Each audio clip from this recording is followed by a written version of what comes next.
আদানি গ্রুপের সঙ্গে দর কষাকষির মধ্যেই বাংলাদেশে আনুষ্ঠানিকভাবে বিদ্যুৎ সরবরাহ শুরু করেছে নেপাল। শুক্রবার ত্রিপক্ষীয় চুক্তি অনুযায়ী ভারত হয়ে বাংলাদেশে বিদ্যুৎ পাঠানো শুরু করেছে তারা। সব মিলিয়ে বাংলাদেশে 40 মেগাওয়াট বিদ্যুৎ পাঠাবে দেশটি। অক্টোবরের শুরুতে বিদ্যুৎ রপ্তানির এই ত্রিপক্ষীয় চুক্তি অনুষ্ঠিত হয়।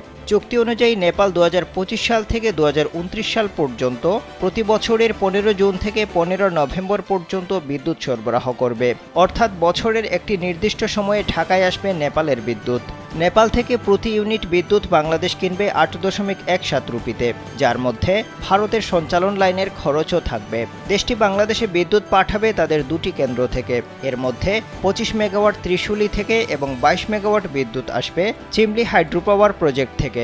যেহেতু বাংলাদেশ ও নেপালের মধ্যে সরাসরি বৈদ্যুতিক সংযোগ নেই, তাই ভারতের সঞ্চালন লাইন হয়ে এই বিদ্যুৎ আসছে।